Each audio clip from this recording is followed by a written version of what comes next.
Hi there, Nigel Cook again here. I'm I've run since 2006 a couple of internet sites, quantumfieldtheory.org. It's all one thing, quantumfieldtheory.org.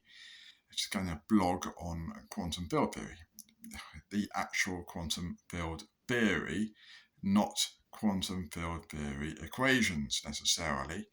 There's a lot of equations in it, and we deal with equations, and equations are used in quantum field theory. But is an equation the same thing as a theory?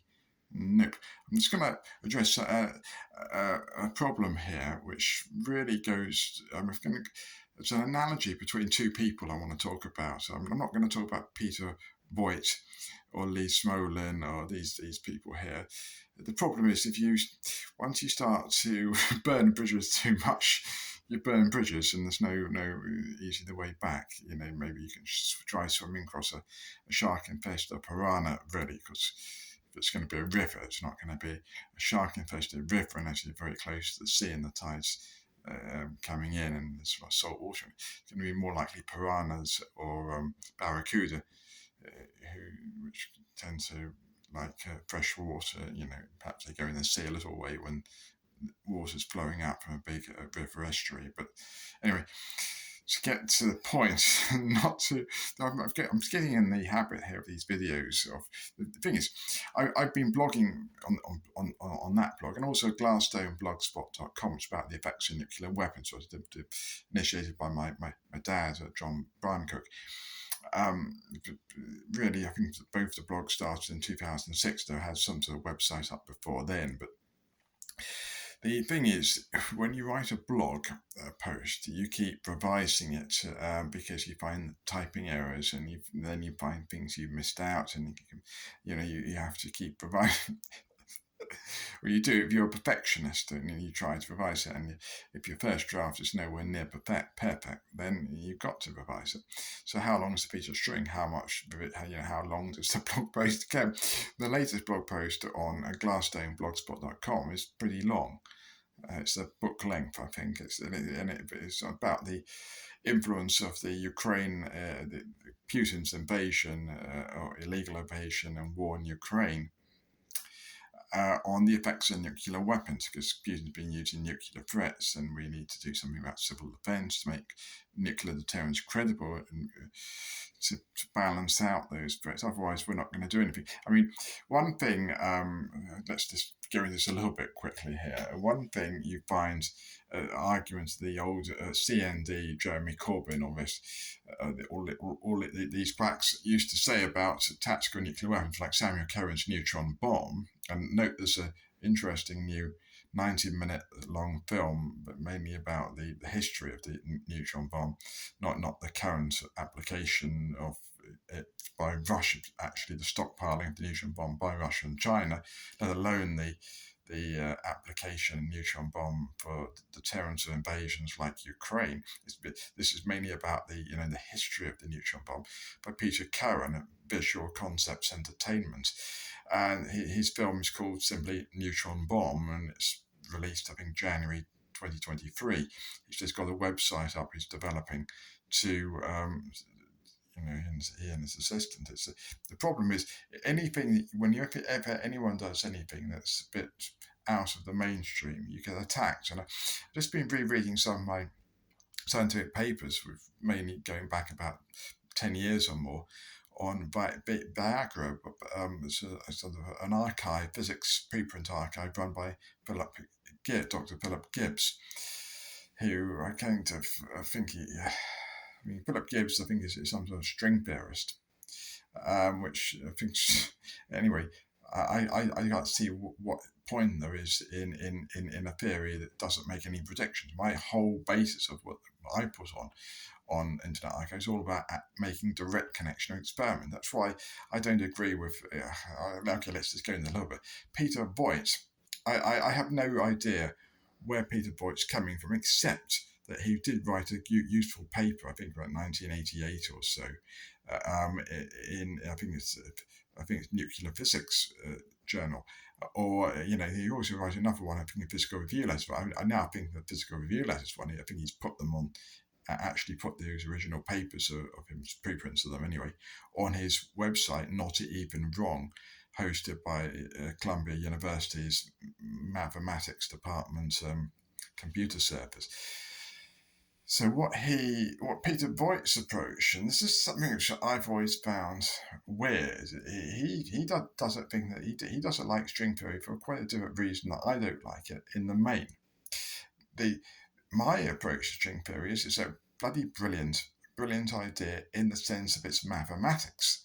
It starts off with the mathematical basis for string theory is a supersymmetric spinor.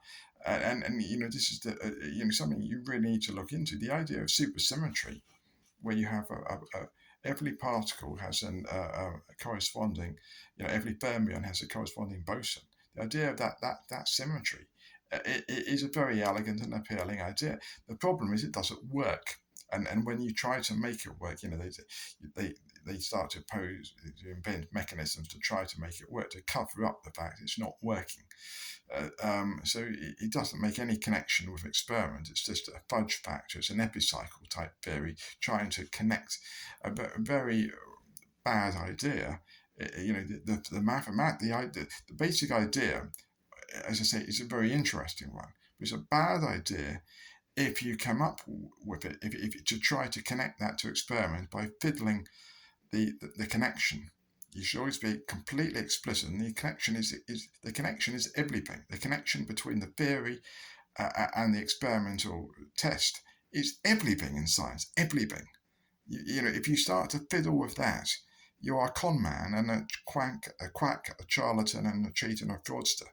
And that's what the mainstream is doing. It's going back to, that's what it did in 1984 with Edward Witten's stuff. And now Edward Witten's supposed to be this softly spoken. Well, I had a speech defect and a hearing defect, and I got because I got hair only low frequency sound. I sounded like an idiot until about the age of 10, 1982. I was at St. Thomas the Apostle's School in Chertsey when I had the operation. I know that. And I found tape recordings now that put it back to the beginning of my speech defect to at least the age of 3. I got tape recording my dad made. I got the actual, the magnetic tape recordings showing him talking to me at the age of 3, and we felt you can't hear, I can't understand a word of my speech at that time when you play it back. It's embarrassing. It's still excruciating now. Now my speech defect continued a lot longer. All I had was glue ear. It was sort of misdiagnosed as some sort of, I don't think they had diagnosis for autism at that time. It was diagnosed as something like this. I've always thought, well, perhaps if you've got a bad hearing defect and you get cut off from the outside world, perhaps that is a sort of autism. Perhaps that's where the word autistic comes from. It's something a problem with audio, a problem with hearing, a problem with sound. If you're completely sort of cut off, but of course you get social isolation because if you have a speech defect, people mimic you and they want to be your friend if they can't hear you. If you can't communicate with them vocally, that's a big drawback, a social interaction. To put it mildly, it's a British understatement. Say it's a drawback not being able to hear properly, because if you hear only low frequency sounds, you're having to guess about 90% of the words from the context, because you only clearly understand about 10% of them if it's really bad. And it's fluid in the inner ears, which is damping the oscillations of the eardrum. It's not that the fluid stops high frequency sounds from going through it. It's quite the opposite. High frequencies do go through liquids. They go through fluids. Hence, ultrasound. Ultrasound is the whole base of ultrasound is that sounds do travel through fluids at high frequencies. The problem is not whether a fluid, having fluid trapped in your inner ear, blocked eustachian tubes between the ear and the back of the throat. Whether that problem, where you get the fluid in the inner ears, is the fluid is directly causing a problem of attenuation of sound. It's not. What's actually happening is that the fluid is damping the oscillations of the eardrum, and that's what means that you can only hear low frequency sounds, because the eardrum can't oscillate very quickly, so you can't won't pick up high frequency sounds. As simple as that. You can understand it. Now, most of my basis of physics is understanding stuff. When I was in physics undergraduate, I switched to computing because there was no interest in the physics department in actually understanding things. As soon as you started to say, well, what's the basis of this quantum field theory? What's the mechanism? People just started to say that they weren't interested, and B, they thought you're going on to dangerous taboo ground. So as soon as you start talking about taboos in science, the person who's saying that it thinks that religion thinks that science is a religion. They're talking theology. Taboo is a theological term. If you're a strict Muslim, or you're a strict Christian, or you're a strict any sort of religion which is a very dogmatic approach to it, fair enough. But if you go into science as I did, to get away from all this sort of dogma, and because my speech problem, my hearing problem, I knew how social bigotry occurred, and I thought, I read some idealistic childhood books on science. And I've always, one thing I want to point out here is that sort of physics and sort of science you get taught in primary school in England, say at the age 5, 6, 7, 8, 9, even 10. That's the upper limit is probably, let's say, the sort of science you get taught when you're very young in school, say at 5, 6, 7, is absolutely brilliant. It does it by the book. It's all about scientific methodology. There's no shortcuts. You do the experiments yourself, but not in a way where you can't understand what you're doing. Now, as you get older and you get into A-level science, you get. I remember my A-level chemistry teacher was dictating around 100 words a minute or something from notes. That's all he did. For the theoretical chemistry, we got another, and he didn't teach the practical. You got another guy, I think it was Dr. Collins or something, he taught the theory, and his idea of teaching theory was just to dictate, and you were supposed to scribble down what he was saying. And you had you had physics and you had maths A levels as well to do. So you spent his physics lessons not understanding a thing he said. What you hear was going in your ear was going on down on paper. You were concentrating just on scribbling down as fast as he was dictating it. It was just an exercise in shorthand, really. It wasn't. You couldn't understand. Nothing what he was saying. So the hour was completely lost. And then you're writing so quick. And I have always had the problem. I'm left-handed, broke my left arm about the age of 10, and so I had to become right-handed because that was it. My left arm was in plaster at school, so that I can't write properly with my right hand. So when I take shorthand with my right hand, you can't read the result very easily. You can, if you really spend a lot of time with it, you can eventually decipher most of it, but it's not you don't produce anything practical. Now, what that Dr. Collins could have done was just to photocopy his notes, hand them out, and talked about the important points in chemistry. He didn't do that, and he didn't do any experiments at all. He left the experiments to Mr. Hawkins, the chemistry teacher. Now, now Collins, I think, had a PhD, so it's Dr. Collins. I think Hawkins didn't have a PhD, so he was left to do the experiments. Now, Hawkins had no interest in what Collins was doing, so there was no connection in the weekly experiment between the theory and the experiment. The best way to learn chemistry in that case is to stay away from those sorts of people and learn it from a textbook and then take the exam as an external candidate somewhere. Otherwise they're just. If I attack them and say something, rude, swearing words about them, people will talk about, Nigel Cook's being rude about them, and so I won't get the message across. So I won't do that, but I'll just say there's something that's the person so-called teacher needs to learn about pedagogy, about the basis of what you're trying to do in a classroom.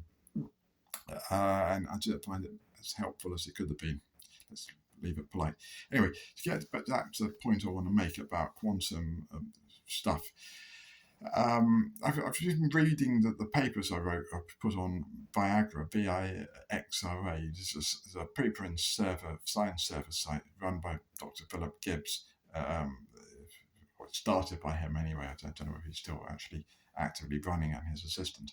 But roughly about 10 years ago, today it's May the 26th, 2023, so that gives you an idea of the context. And one of I was interested in some of the papers. I certainly had done some research at that time, and since then I've done quite a bit more research, and I've gone off in different directions, but not, it's complementary to what I did earlier. One of the things is six-dimensional space-time. Now, this is Danny Ross Lunsford's idea, SO3,3. And one of the interesting things I've always found, this is something really deep in quantum field theory, is that in the early days, you have Minkowski saying space and time are one and the same thing. But then you look at what he does. He has three dimensions of space, only one of time. Where's the symmetry there?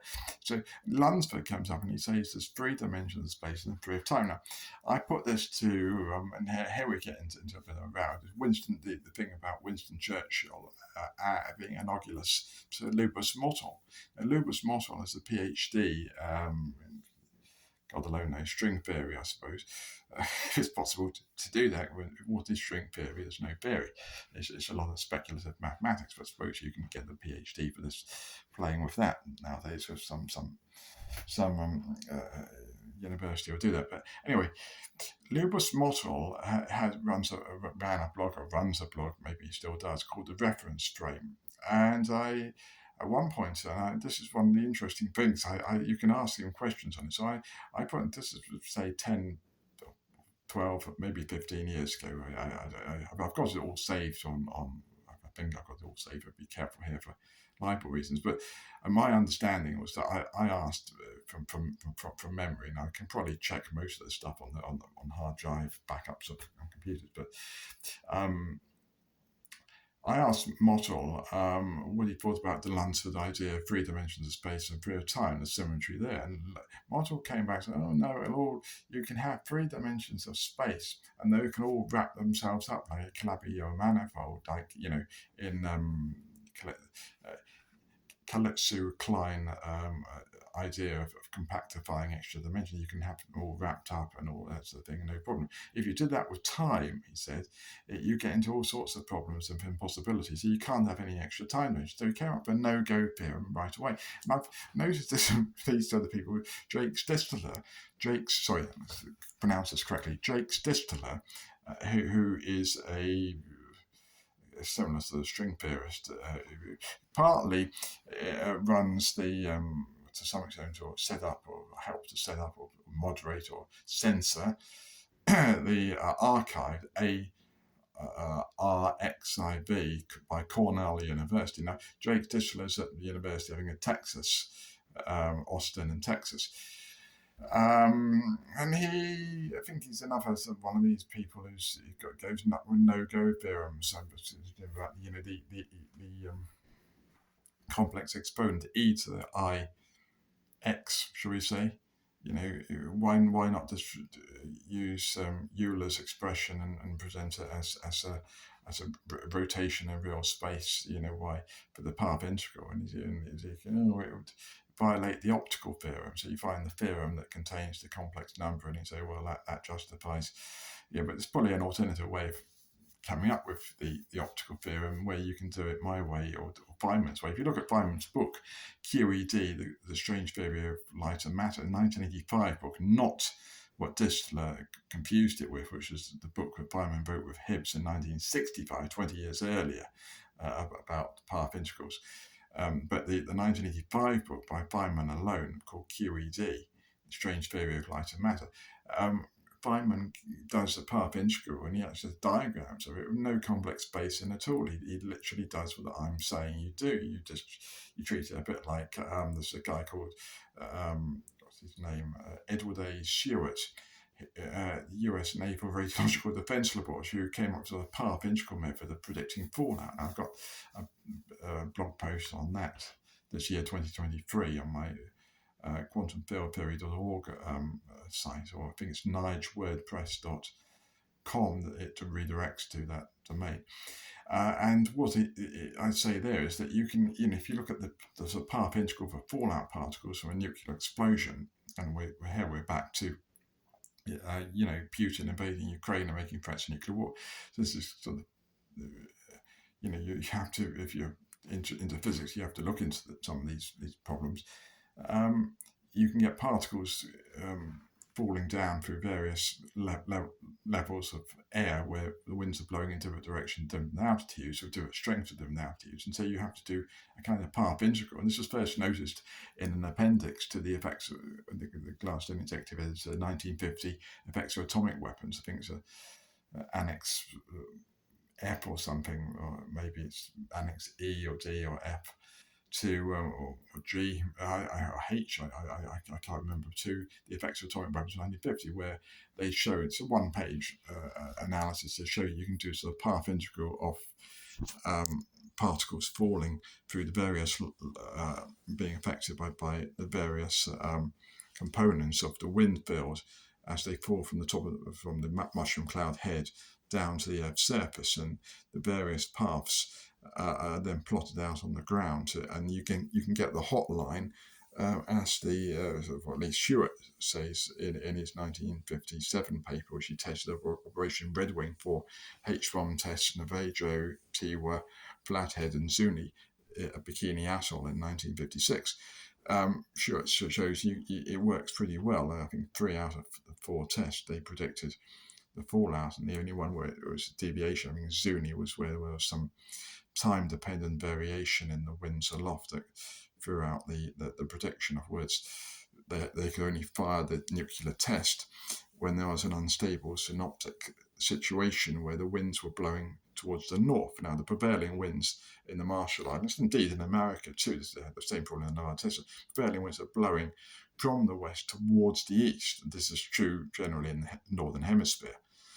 So to get the fallout to not go eastwards, but to go northwards, you have to wait till a front is passing through you, till there's a weather system, there's an area, the winds travel clockwise and anti-clockwise around areas of high pressure and low pressure and that sort of thing. So you have to wait until there's a weather system in the vicinity in order to deflect the winds from the prevailing direction to blow the fallout north of the test site. And then when you get it wrong, when you say, what they normally do is they had batteries and all that, the remote Geiger counters and light sensors and blast sensors and everything, and they all discharged as they waited day after day for the firing signal, for the winds to blow in the correct direction. So in then they just get sick of it and they press the button when the wind system is not ideal. And that's what caused the fallout problems in St. George in Utah after a Nevada test, I think Harry shot in 1953. And also it caused the fallout from the Castle Bravo test, 1st of March 1954. It wasn't entirely a question that the Hans Bethe had ignorantly dismissed. If you look at the AEC meeting transcripts, it was suggested by someone, and I can go into this if you want, but someone suggested at the meeting that the Bravo shot would go off with a huge yield because neutrons would be could fission lithium-7, and then Hans Bethe pushed in and said, "Oh no, we don't think that sort of royal we don't think that the capture of neutrons by lithium-7 can compete with the slowing down of neutrons." In other words, he thought the energy would be too low. So there's a big problem there. Anyway, to get back to the Danny Ross-Lunsford thing, SO3, you've got 3 dimensions of space, 3 dimensions of time. Well, I'm interested in the path integral. The path integral, if you look at it, for the Feynman path integral, it integrates particle paths across 3-dimensional space over 1-dimensional time. So is there a version of the path integral, therefore, that takes into account multi-dimensional time? If Lunsford's theory is correct, is that the case? Should you be rewriting the path integral, in other words, so that you have a system whereby you track events across time and not through space. In other words, there should be a symmetry it should be enough equation. There's one missing. You've got one equation of the path integral for particles traveling. The thing about the path integral is, and it's interesting to think about the fallout equation, as mentioned, Stewart's and Hirschfelder's analysis of where the fallout goes from a nuclear explosion. The fallout particles have different stopping points. Now, in the path integral, that's not the case. When you're doing a path integral, the whole point is that the particle goes from place A to place B, and that all the paths must converge at path B, point B. So you're dealing with particles all coming to the same point. But the paths they take are completely different. They might be zigzag paths along the way in different locations of space. They travel along different paths. And quite often people show it in a book quite wrongly, but they show you curving paths. They're not going to be a curve, and what's going to be a zigzag line, because the whole nature of the quantum field is that the particle can only be deflected by a quantum interaction, be that by graviton, if it's a gravitational. People think, particles will have curved path because in a gravitational field, general relativity says a particle, or whatever theory of gravity, classical theory of gravity you have, shows you have a curved path. No, you don't. Those theories are wrong. It's going to be a particle. It's going to be particle interactions.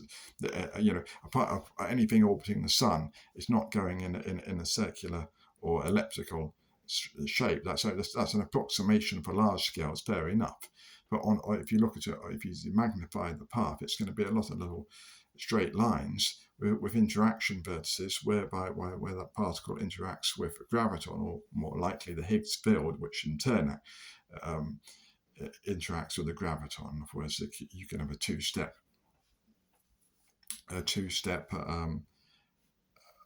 process of coupling between the quantum gravitational field and the particle that's orbiting the sun. In other words, you've got to look at the physics. And if you're not prepared to think physically about this, get out of physics. Try to get yourself a job in a maths department if you're not prepared to think physically, because you're just killing the subject by sinking it in obfuscating sophistry. It's not helpful at all to anyone. String theory is this, that. Now, Lubos Moss would come back to him on his website. I asked him what he thought about the problem, some of these problems. One of the things that came up was the Ptolemy epicycles thing. So I asked him about that. So one of the things is, he came up with this dismissal of Lunsford's idea, free come through. So I find it completely unconvincing. It's one of these fake no-go theorems. But then I asked him about the problem of Ptolemy's epicycles, whereby you can get a false theory and you prop it up by coming up with mathematical fixes to make it fit for the experiment. And he was completely ignorant of that. He said, well, he clearly had not even thought about that. He clearly thought that mathematical physics was a parlor game of playing with it. What he loved about string theory, and made that very clear, he loved just playing with the ideas in string theory. He thought it was all a big game. And that's what he liked. He didn't think it was a very stressful thing, as I do, of actually trying to make connection with experiments in a really compelling way, and trying to really break down barriers and really get no interest in that at all, no support from him in that respect, no, at all. No interest in actually understanding anything. He's quite happy, and a lot of these string theorists are, I think James Disler, they're very happy just playing around with mathematics. And I'm sorry to say this, I think Peter Voigt is in the same category. He's more interested in beautiful mathematical equations. Now, I like, but the irony is about the Peter Voigt thing is, if you look at superstring theory, I can't see what's, if you want a lovely mathematical idea, some of the equations there, at least the basic ones, the basic super symmetry spinor ideas look pretty elegant.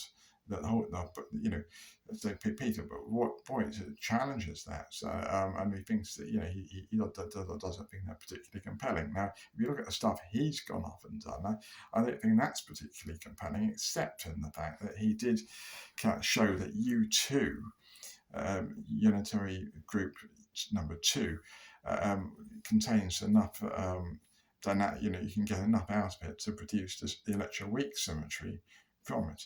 The hypercharge and the U1 and the SU2 weak interaction. Now, what I challenge about that is that, I think Peter Voigt might probably onto something big there. The problem is that the U1 is really quite dark energy, and dark energy by a mechanism of Lesage, you might say, and also you might say the Casimir force, because the Casimir force says that vacuum particles cause plates to attract. Now, if there's vacuum particles, you can say, well, why don't those vacuum particles in space slow down the Earth and the planets? This is the main objection to the Lesage theory. That if you have, if it's a gas pressure or anything, it can be thought of in that way, then it would have effects on drag, or it would appear to have effects on drag. We know from quantum field theory there are particles in space causing gravitation, and they don't cause that. And you can say, well, maybe that's because they're spin 2 particles and they only go between the thing, but between the Earth and the Sun. But there's a lot of problems with that theory. I've gone into in my papers. The simplest, and it doesn't explain dark energy.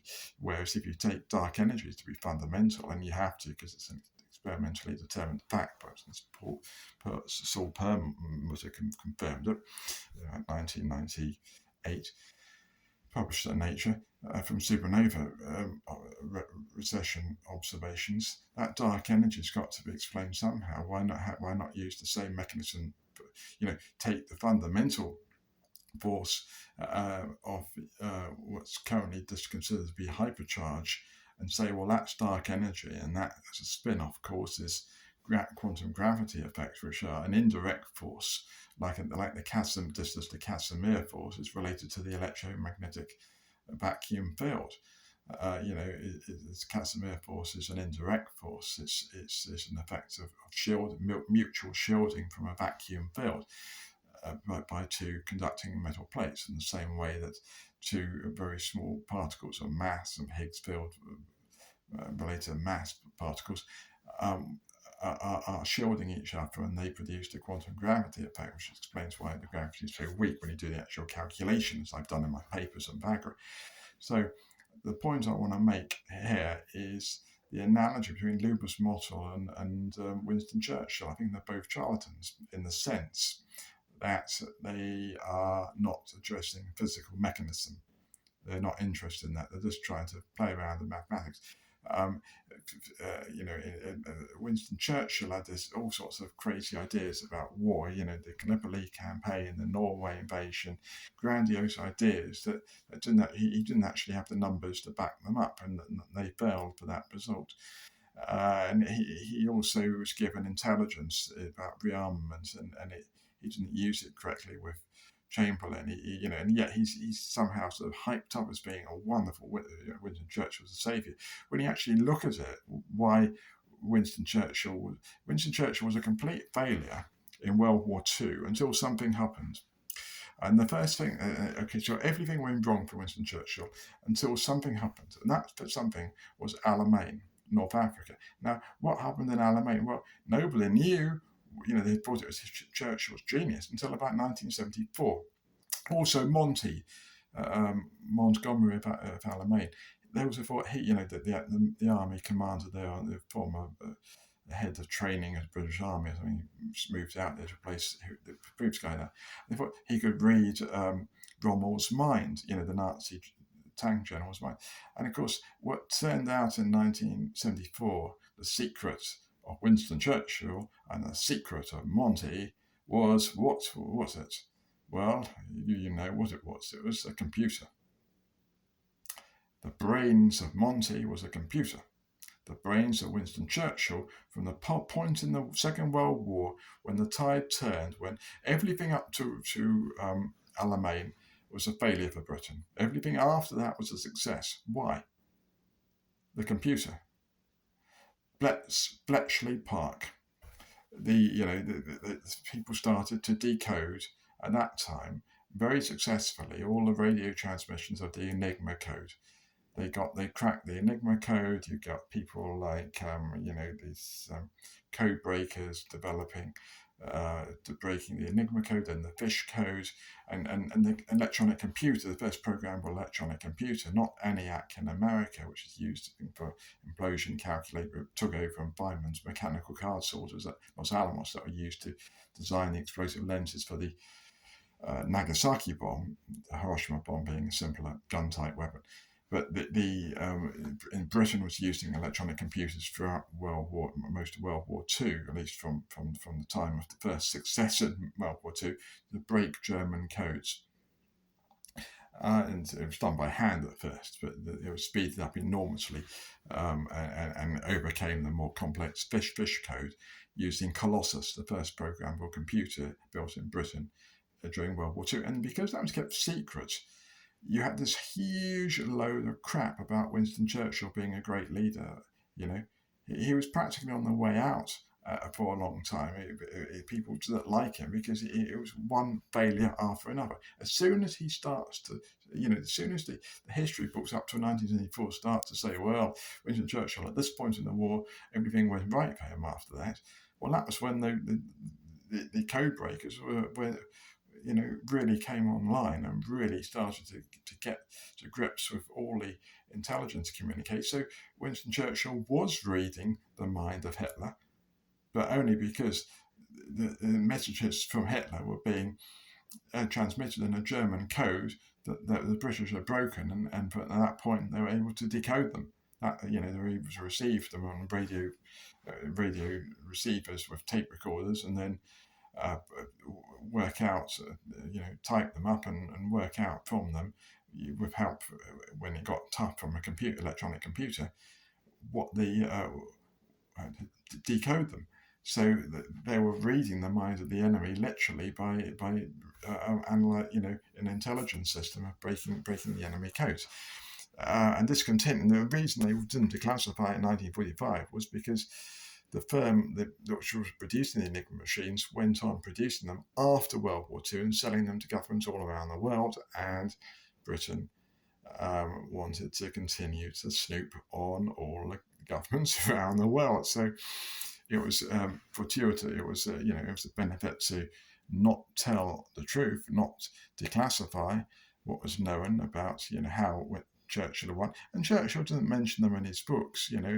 He just shamelessly made out that he was a genius when he wasn't.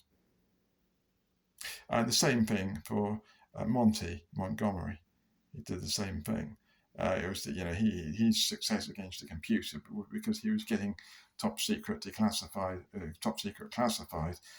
translations and decoding of the German of Rommel's plans in advance. If you know where, forewarned is forearmed. If you know what the enemy is going to do because you've read their own orders from Berlin, and you know what they've replied, you know everything about what the enemy is going to do, and you can position your forces accordingly. Until that, Britain was failing in the war. It failed in Norway campaign, it failed in North Africa until Alamein, it failed at sea. After that, as soon as he could read all the German codes, he could sink most of the U-boats. He could at least make a good start on that. He could blow up the enemy tanks, so he knew where they would be and what they'd be doing. He could, prepare for enemy air raids. It knew what was going on. It could take advantage. So, and there's a guy called John Charmley who wrote a book some years ago called Winston Churchill: End of Glory. It's not a particularly brilliant book in my opinion. I've got various problems with Churchill. I mean, one of them was Churchill wrote in 1935 an article called Hitler and His Choice, and I don't think Hitler had a choice because he was driven by ideology and financial constraints. You know, Hitler was pushed along. You know, he had a strong motivation for doing what he did, and he was not in a position to freely decide, oh, well, maybe I go in for a peaceful thing, unless he was forcefully opposed, and there was no one to forcefully oppose him. So so the whole idea of Winston Churchill putting out that sort of rubbish, and he's supposed to be the one guy who's the greatest opponent of the Nazis and the greatest expert on the failures of appeasement, and he writes that rubbish, an article, and which he reprints in his book in 1937, Great Contemporaries, about Hitler having a choice, and it might turn out good, might turn out bad. A lot of rubbish. Hitler was driven by an ideology of hate and warmongering and invasions and all that sort of thing. And he hated the Jews and everything. So the idea that you can say, well, Hitler can be influenced because he has a choice, completely wrong. And there's Winston Churchill saying that. And there were lots of other people who were anti-appeasement who got fired from their jobs, like by the Chamberlain fascist conspiracy, like W.E. Johns, editor of Popular Flying and Flying, and nobody even mentions those in the history of appeasement books. So the whole subject is still very corrupt and it's very dangerous. The analogy really is that I don't think Churchill was interested in the mechanism, what was really going on.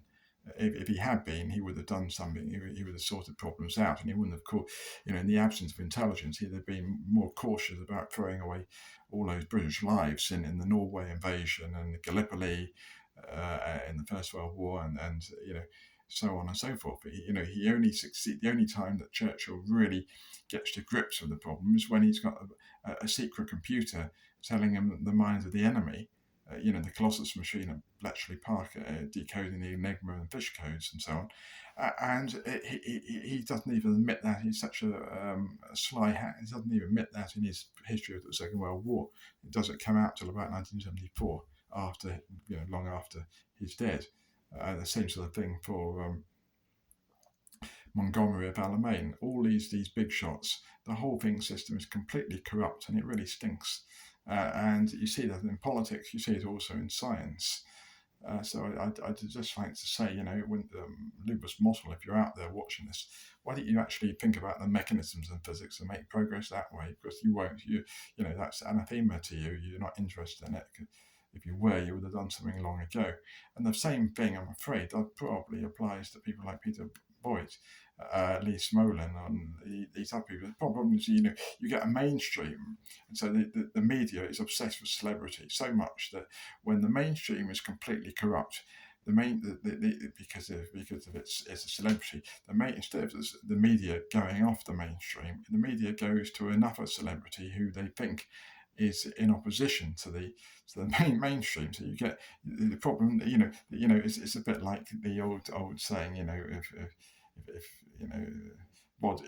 vodka and water make you drunk, and gin and water make you drunk, then the common factor is water. So water must be making you drunk.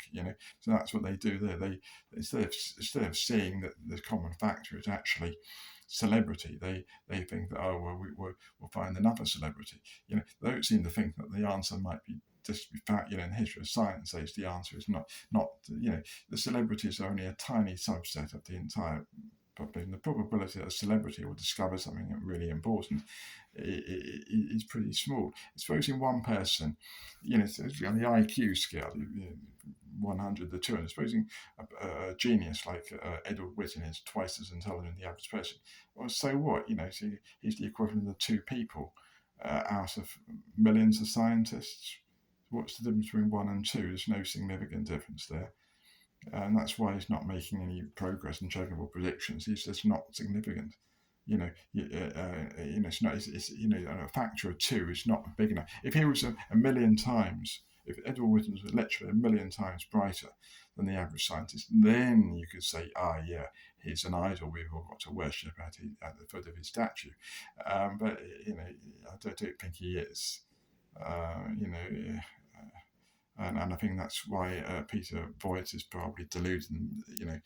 And this whole celebrity culture has got to be kicked out. You've got to start to look at what the ideas are, and not who is saying them. In other words, it's the old shoot the messenger problem, or the ad hominem arguments, and it's still right. People, there's an old thing about there's a story called The Emperor's New Clothes. And the interesting thing is, I raised this with a guy called Ivor Cat, who wrote a book called Crosstalk, claiming, and he later claims that proves a capacitor's transmission line. He's not interested in the mechanism of it. He's not interested in making any progress with it. I got to know him. I filmed him. I visited him several times. I spent hours and hours talking to him on the phone and meetings, and wrote articles about his ideas and for him and all sorts of things. And he has no interest in science at all. He's exactly the same as the people he criticizes, in the sense that he says, "Oh, science is run, physics is run by charlatans," and yet he does exactly the same thing as the people he's criticizing when he's pushed to explain, to answer questions of his own theory. He claims he's so brilliant and so intelligent. Then, when I did push him on something, eventually he said, "Oh, we know so little." It's a royal we, of course, like Winston, like these other people. It's a royal we. Not he doesn't say, he doesn't say, "Oh, I know so little." It's not I can't say admitting that he's ignorant. He don't work to that. So he says, "We know so little." It's the royal we. So the man's just a fool. And he says that to try to close it down. He doesn't say, "Oh, well, we know very little, so let's try to fill in let's talk about it and try to push the subject forward." Oh, no, he's not. He doesn't want to push the subject forward. Cat is a complete crank in that sense. He's not interested in it. He's not interested in the bigger picture of science. He's just interested in a very narrow and pathetically boring argument over the pedagogy, really, of how electric current be taught in physics. And he's quite wrong in any case, because he doesn't allow for charge acceleration properly. He just assumes that electrons just suddenly start moving when they're nudged, and in his cat anomaly or cat question diagram. And I put that all in my 2011 or 2010, 2011 paper on Viagra. Explain what the faults are in his thing. When you correct the faults in his diagram, the problem goes away. So he's not very bright, but he is correct. The capacitor's transmission line, you can do quite a lot with that. It's quite important. Turned out to be quite important, because it shows you how to relate the Yang-Mills equations to the Maxwell equations, and to work out the mechanism for electromagnetism. But something that Cat's not interested in. None of these quacks are interested in the mainstream or in the alternatives to make them, or the second or best alternatives to mainstream. None of them are interested in mechanism. They're all interested in just asking around the equations without actually getting past the equation, explaining what's really going on, and making checkable predictions with that to confirm that a theory that's actually based on fact. Anyway, to get back to the thing about the Lunsford idea, one way to get the path integral for time, because we said it's path integral, it tracks various routes a particle can take to go from places A to B in space. But what about in time? Well, if you're looking at time, then you get the Big Bang picture. And one of the interesting things about it is that if you look at my paper, the 2011 paper on quantum gravity I've done, there's an argument in there that the G fact that the gravitational coupling increases with time. Now, Dirac had thought, in the mainstream, they think that everything was really, all the forces at very early times of the universe are really strong and the same value. And that their idea of unification to everything is that all forces at high energy or short distances are the same. That's their idea of unification. Where's the mechanism there? There's no mechanism there. Why should they be the same? Surely it's quite the opposite. You'd expect, by conservation of energy, that if all fields are related, are unified, that you'd expect that one field it transforms into another due to particle pair production effects. In other words, if you turn an electron into, in other words, a lepton into a quark, you'd expect, say a difference between what's the difference between an electron and a down quark. Now, if those are to be unified together, and you're looking at a transformation, you're going to say, well, the electric field has gone down by a factor of 3 because an electron has electric charge, seen from a large distance, of minus 1/3. A quark has the electron minus 1, the quark minus 1/3. So the quark has less electric charge. So the conservation principle would suggest that the missing energy is what's happening with the quark is you get 3 of these particles in close proximity that form a baron, or 2 of them to form a meson. And what happens is that some of the energy is transformed into the pion-mediated short-range field. Now, that's not applicable for electrons that are far apart because they can't exchange pions because they're too far apart. So you get a mechanism here that 2/3 of the electric charge energy in the case of a down quark is transformed into strong nuclear force, okay, or nuclear interactions within the nucleus. Now, and that doesn't happen for the electron simply because the electrons are not in that close proximity to one another. They're separated by large distances, so they can't exchange, distances too far for pions to be exchanged between them.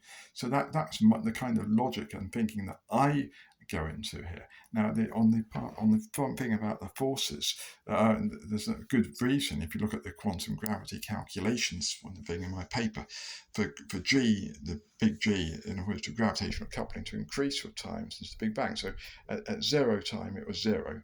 And then it goes up linearly in direct proportion to time since the Big Bang. That's the opposite of what Dirac thought in his large numbers hypothesis. He thought that the gravitational coupling would be decreasing with time. And he was debunked by Edward Teller, of all people, or Edward Teller came up with a Lubus-Moser law, maybe Winston Churchill type of nonsensical no-go theorem. Jakes Distler and Lubus-Moser style no-go theorem put against reality. And one of the problems in physics is that the great physicists come up very easily with no-go theorems to try to dismiss correct theories that come up to oppose them. They say, oh, your theory is wrong because it would predict that the oceans would boil in the Cretinous period. What Teller showed was that if gravitational coupling varies with time, then obviously in a star the amount of gravitational compression of the core, and therefore the amount of nuclear fusion, the nuclear fusion power, the nuclear fusion rate, is going to vary due to compression. Now, he should do that in 1948. So you think, well, if he's so good on knowing that compression is important in nuclear explosions in 1948, why didn't he come up with the compression mechanism for the hydrogen bomb in 1948 when he wrote that paper? Why did it take him until Ulam came up to him in 1951? The answer was he made a mistake in his calculations. He admits that about the hydrogen bomb.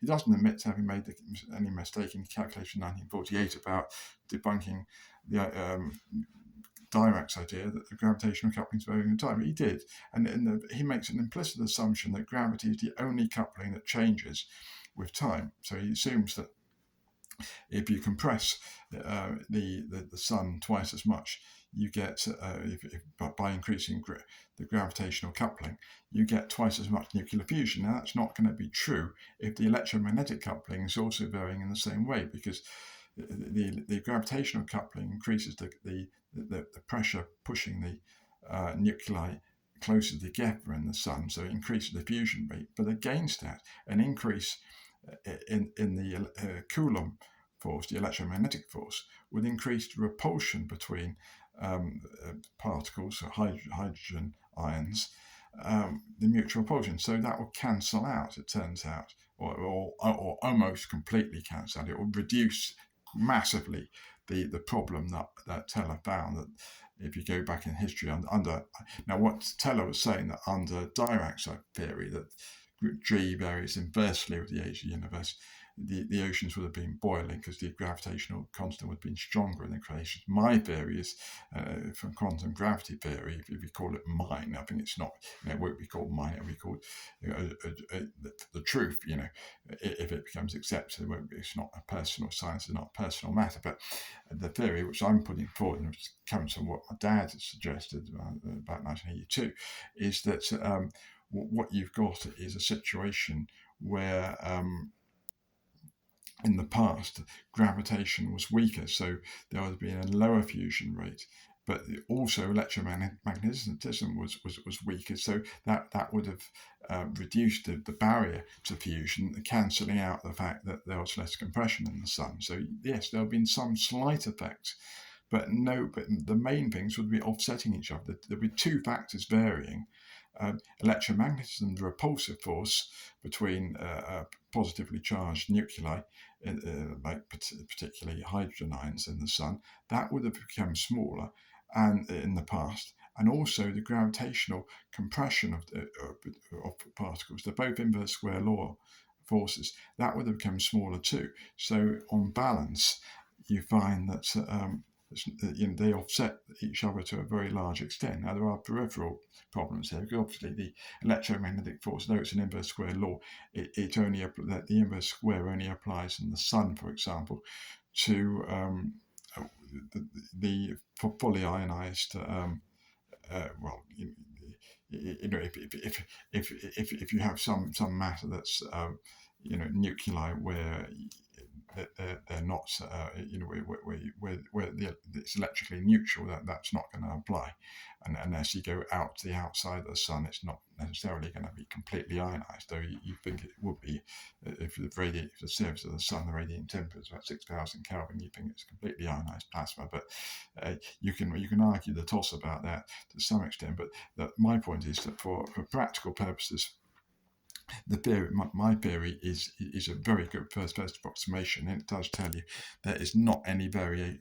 The gravitational and other fundamental force constants all vary in the same way, and that doesn't produce the result that Teller predicts, because Teller assumes that only gravitational coupling varies and not the electromagnetic coupling. So you tell us another one of these people I put in the whole basis of Teller's hydrogen bomb design as well. Everything that Teller did, I mean, he should have, the whole idea of producing the hydrogen bomb, and he also writes in his book, The Legacy of Hiroshima 1962, that the Hiroshima firestorm was caused by thermal radiation, which is completely debunked by the secret United States strategic bombing survey of Hiroshima, which shows that it wasn't. It was caused by overturning. Vast majority of 1,000 people interviewed showed that it was the firestorm was caused by the overturning of charcoal braziers, which fits in with the slower birth of the firestorm, allowing 50% of people at 0.12 mile ground range in concrete buildings to escape and survive. So there you go. Anyway, the point is about the SO3,3. I think if you go into it carefully and you come up with a path integral over time to match as a mirror to the path integral over space, that's the normal path integral chemistry, you come up with a theory of time travel, basically, because what you've got here is you've got a theory, and this relates to what I've just been saying about the gravitational coupling increasing with time. If the gravitational coupling is really going to be increasing with time, then there's going to be a big crunch that's going to provide a mechanism eventually for a big crunch, and that's going to be an end point. So then you've got an origin point in time and an end point in time. So in the path integral, you've got a start point in space A and an end point in space B, and lots of particle paths between those. In the equivalent for the time version, the SO3,3, the Lunsford time version, there you've got a start point in time, the origin of the Big Bang, and you've got an end point in time, which is the big crunch caused by the mechanism, the gravitational coupling increasing with time. Okay, there was a big crunch theory previously, based on the amount of matter in the universe. There was a very crazy theory. It's a bit like, if you have too much matter, they thought the gravitation would pull the whole thing back together. That's not the correct mechanism. The correct mechanism of the Big Crunch is what is given by the increasing G in my theory. Now, I've already just said that, what about what I just said about the electromagnetic couple increasing too? Yeah, but that only applies for charged particles. Remember, in the sun, we're saying that there's positive. We were talking about fusion of particles, and all the particles undergoing fusion in the sun's core are positively charged. There's it's not equivalent half a positive and half a negative. If we're talking about the effect of increasing G on the universe, and the universe contains non-ionized matter, then it's a different situation altogether. And I think in that situation, there's a severe risk that you've got this sort of thing. Anyway, if there is a Big Crunch, that does suggest that time travel is possible. It suggests there's lots of different paths through time. The path integral version, lots of different. So there are different ways in which things can happen, and there's a Big Crunch. Now, if that's true, then it does suggest a mechanism there to understanding everything about the universe, and that's something I don't know how to go on about here. I don't want to speculate too much in the amount of information I have, and it's not unlimited at the present time. But it may very well be possible to travel backwards through time, in a certain sense, because what you've got lots of paths connecting the past to the present.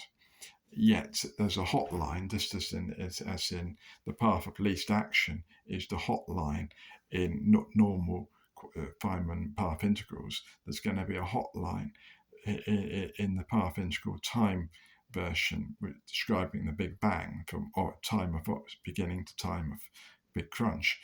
And there's going to be lots of paths, but there's going to be most of those paths are going to cancel out, except the path near of corresponding to least action, which is the path of minimum time. That's going to be one which is going to be the most most interesting, and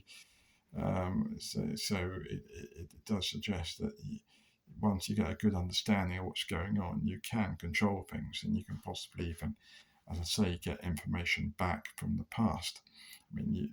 Anyway, I won't go into this too much now, but hopefully it will come out in a paper or a book very soon.